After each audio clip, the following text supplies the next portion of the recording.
Day's finally here. We're gonna start sanding.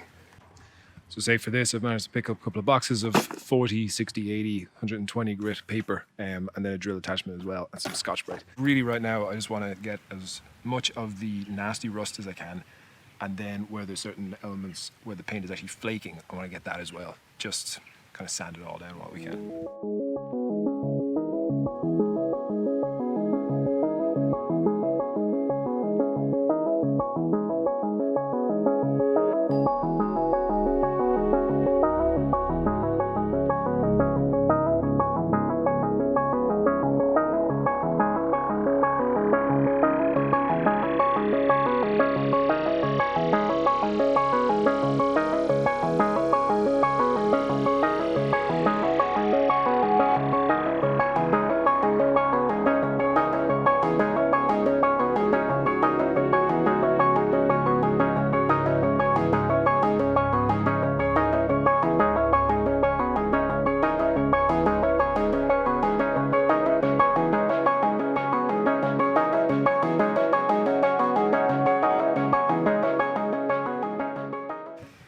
There for the big reveal, just a couple of pockets that are now made. So I've effectively started off with this small little section of rust in here, like small coin, and then the idea is just expand it as much as is necessary to make sure there's no rust contained. And then all I've done otherwise is kind of effectively just trying to balance out some of the paint here so it doesn't look like a really obvious dent or something like that. Yeah, something that's not totally necessary, but at the same time, by peeling back each layer of paint, you're able to see if there are any flakes or bubbles. So even up here there is, and I might try and just might give that a final sand as well, just to make sure. Small section on the through hole here, so I opened this one up as well a little bit, but I want to do more again. And then down along the keel, this got opened up quite a bit more. I had picked up like a couple of boxes of sandpaper just to see what grade would work best. 40 grit. And with 40 grit it takes a while.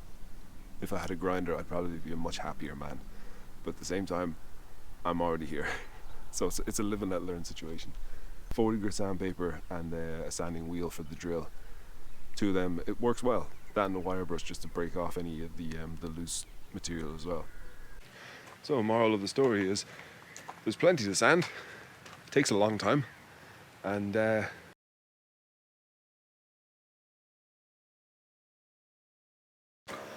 so that's all the time there is for sanding today. Gotta get started with some primer. So, as I said, effectively all I've done right now is take care of some of the major rust sections. There are still a few to go below the waterline. There are still plenty on deck. And basically they'll just have to wait until another time. This has been some of the best weather that we've had when it comes to painting in a while, so just really have to soak up, take advantage of that.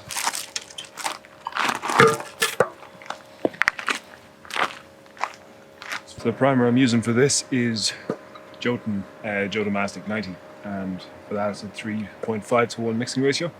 So effectively I just have a ton of mixing cups, and we'll just start off by mixing up a bit and see what we can do, see what kind of damage I can do. Oh, this stuff may well be expired. I really hope it's not.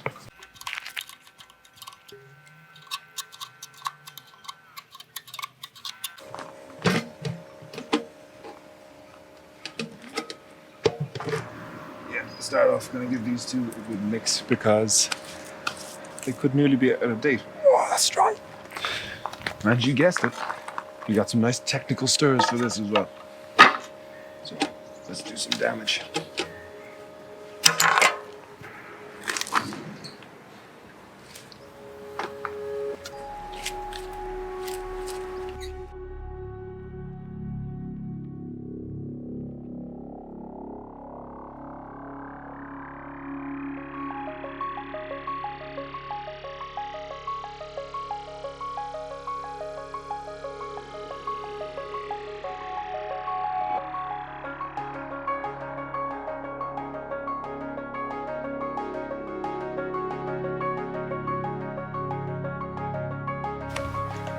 What?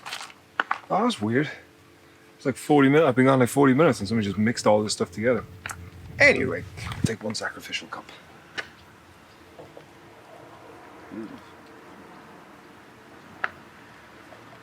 So, you need 350 milliliters of parlay. Let's start, already over the edge. I'll leave our lovely cup right there. I hope it doesn't go anywhere too far. Oh, this is horrible stuff. It's just horrible to work with. End of story. Didn't say it was a good story. See, I think the Jotun actually have something on their technical sheet which says, when mixing, get a friend to help. So I don't have any of those.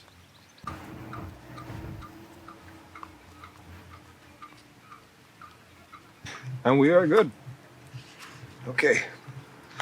We'll mix the hell out of this. And then just start painting. I'm a little bit limited as to where I can actually hold this camera. Again, perks of having a friend, which I don't have. But I mean, you know how to paint something. It's fine. All you have to do is paint it on. Not too thick, not too thin. Up here is the drain for my gas locker. So that is where I had to replace the drain pipe because it had just split. And at whatever point in time it did cause quite a bit of corrosion right here. So here we go.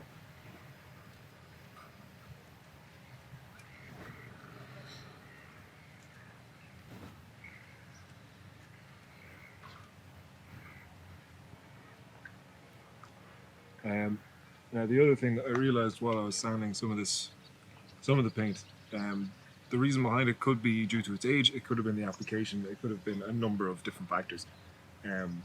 But there are a number of air pockets that I came across. Air pockets, some of them did have water trapped in them, and that's something I want to make sure that I try to avoid going forward.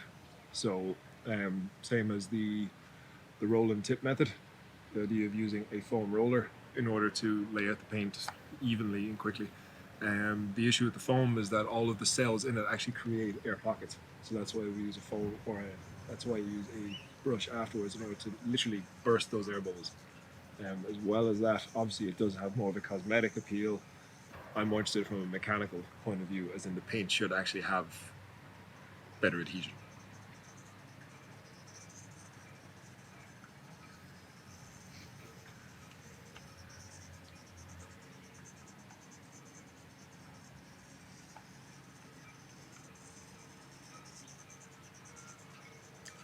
I might have made too much. So I finished putting on any of the primer. Definitely mixed up too much.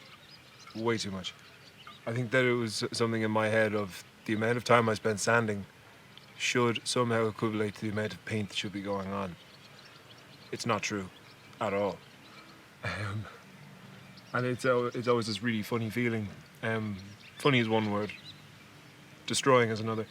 When you spend how many hours or how much time doing something, trying to prepare for a job, and then you finish it and then you step back and you'd really hope that you can step back and just say, I did it, I'm done. No. I mean, just look.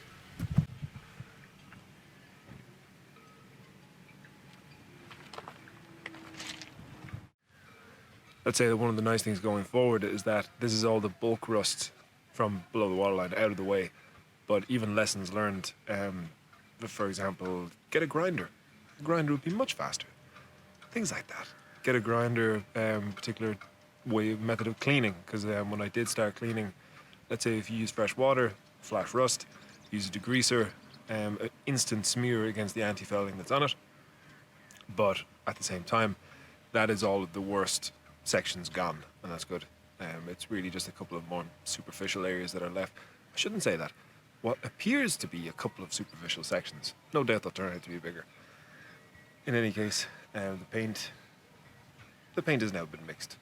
And seeing as it's been sitting elsewhere for upwards of a year now, I think that it'll be a little bit easier to stir up next time. Fingers crossed. Not really a whole lot else that I can do here today though. On the exterior anyway. Because I got very much set that I want to just keep on going with sanding. I've only got, 3 weeks. I've got about 3 weeks before I'm actually moving aboard in the yard. So I'd like to get as much messy work done and over with as I can while I still have the option to go back and have a hot shower somewhere. Seems pretty good. But in any case, we'll leave this be, let it cure. There's no sense in risking sanding and letting all the dust just get into that fresh work, because obviously it's enough time that's spent. Good day. Oh, God, I'm an idiot. Stupid fake Bob Ross. So I can confirm that the paint was in fact expired by 6 to 8 months. The paint was soft and therefore it was not up to standard. It had to come off in order to be reapplied again. Now, I didn't notice that at the time because I thought that there was really just a longer shelf life. But also the fact that there was paint covering up that part of the container didn't do a whole lot of favors.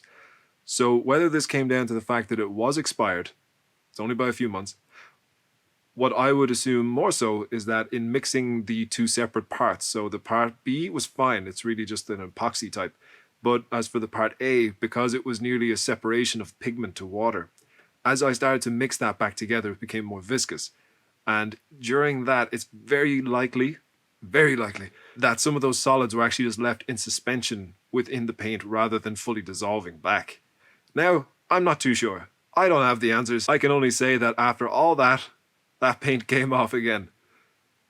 So if you got any amusement from that, if you learned anything from that, great.